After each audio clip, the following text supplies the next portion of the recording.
Magandang araw mga kaibigan. Ito, good news po ito. Si General Nicolas Torre na sinibak ng Marcos administration na kung ano-anong rason lang lumalabas yung parang alam niya, yung mga hindi niya pinirmahan na dokumento. Nagsalita na laban sa korupsyon na nangyayari sa ating bansa, laban sa pang-aapi. Kasama daw niya ang taong bayan na nagrally ngayon. Wow, salamat po General Torre.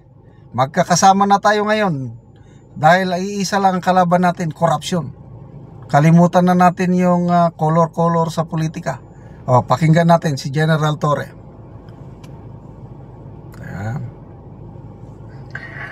Galit na ang mga tao sa korupsyon.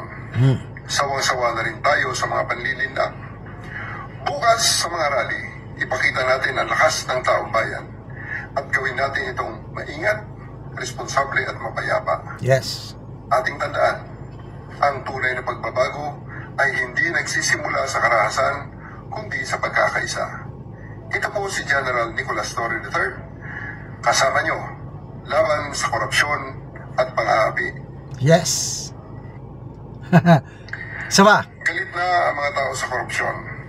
Sawang-sawa na rin tayo sa mga panlilinlang. Bukas sa mga rally, ipakita natin ang lakas ng taong bayan at gawin natin itong maingat, responsable at mapayapa. Ating tandaan, ang tunay na pagbabago ay hindi nagsisimula sa karahasan, kundi sa pagkakaisa. Ito po si General Nicolas Torre III, kasama nyo, laban sa korupsyon at pang-aapi. Wow. Diba? I think nakalib pa siya ngayon. I don't know kung nasaan siya. I don't know kung sumama siya sa mga rallies ngayon. Yung 4 na venues ng mga rallies, wala pa kung I don't know kung nagsimula na ba. Kasi baka ang iba hapon pa.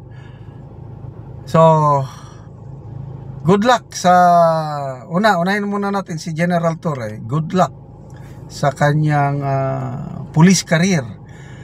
Sana i-guide siya ng Panginoon kung anong desisyon niya, kung magre-retire na ba siya ng early or tapusin niya yung whole service niya hanggang 2027 pa Basta to me I don't know sa inyo kung galit pa kayo kay Torre. Ako, yung ginawa niya kay Tatay Digong talagang hindi ko makakalimutan yun. Mananagot siya. Sinampahan si Mayor Baste, nagsampa ng kaso sa ombudsman. Kasi yung naunang kaso na isinampa ni Senator Amy, na-dismiss na. Mabuti na lang at nag-isip ang Duterte family, nagsampa ulit ng kaso si Mayor Baste sa ombudsman. So halos the same na kaso.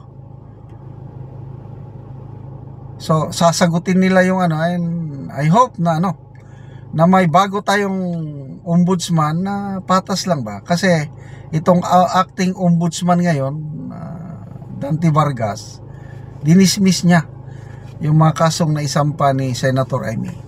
So yun, mananagot siya doon.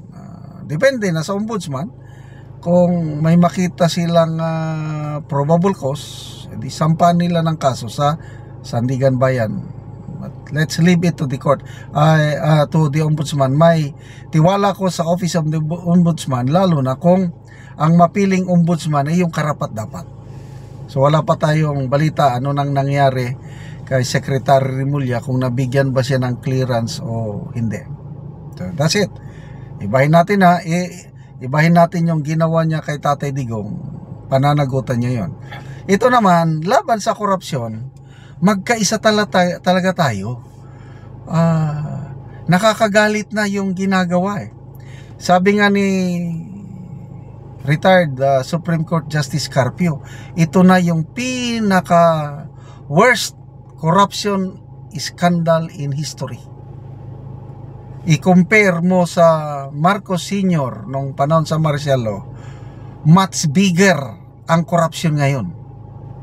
And I agree. Yan ang pahayag ni Justice Carpio sa isang interview, and I agree with him. Yung ito lang 2025 na national budget, lumalabas daw ng insertions, mga 450 billion yun ang program, yung isiningit lang talaga. Ang bineto ng presidente is only 29 billion. Inapprove niya po yung 421 billion. Inapprove niya. Pinirma niya. Ay di, inako niya yun. Ang program singit. Pork barrel. Kaya according to Justice Carpio, I agree with him. Tama yung kanya na the president can be liable. Yung pinirmahan niya na yun na 421 billion. Kaya yun ang sigaw ngayon. Yung accountability, mananagot. Sabi pa ng presidente, baka pwede daw siyang sasama sa rally. Ano sasama siya sa rally? Na isa siya sa dahilan kung bakit ganito tayo.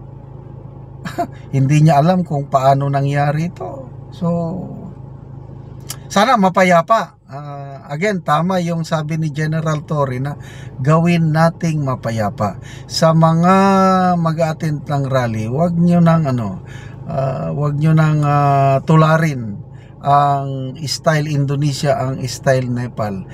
Wala sa ating mga Pilipino yung ganon. Yung tayo magkasakitan, tayo magpatayan. Wala sa Pilipino yun. Kaya nga, napatunayan natin EDSA 1, napatalsik ang isang diktador, walang nasaktan, very peaceful.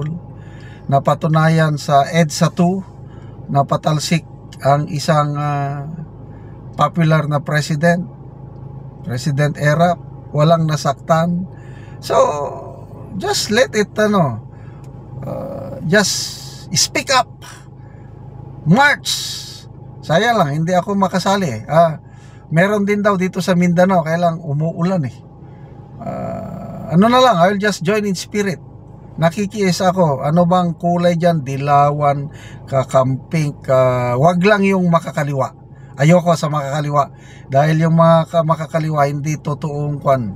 They don't want yung real reform. Ang gusto lang nila, babagsak ang gobyerno para sila ang maupong gobyerno. So, watch out, yung mga makakaliwa, sila ang maghasik ng gulo. Huwag tayong padadala sa kanila. Respect our policemen, respect our soldiers. Hindi sila ang kalaban. Ang kalaban, yung mga politiko na dahilan kung bakit nawawala ang bilyones o trilyones sa kaban ng taong bayan. Okay, salamat mga kaibigan sa inyong pagsubaybay sa ating channel. Nakakatulong kayo ng malaki sa tribong Talandig ng Bukidnon dahil ang income natin sa channel na ito, pantulong natin sa tribo. Namimigay tayo ng livelihood assistance sa kanila, nagpapatanim ng saging lakatan at Arabica coffee. Panoorin niyo ang video na ito. Ni Rodani, so mag-abono siya karon. So muna ni ang itsura siyang kapinga duha na kabulan nanay mga sanga-sanga.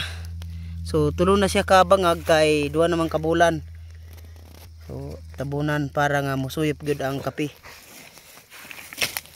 Nindot kaayo ang porma sa iyang kape nga duha na kabulan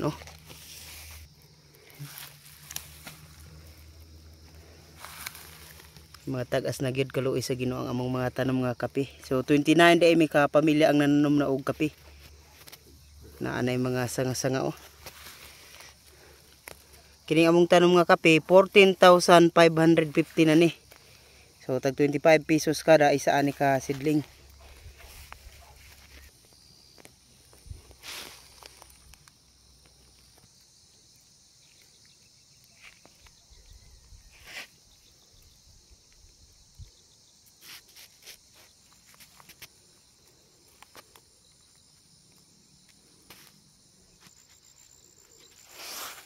Nananganag yun, duha pa kabulan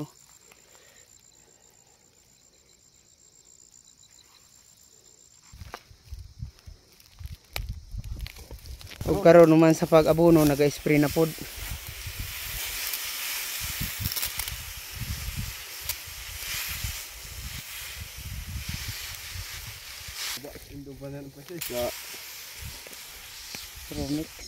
Gromix.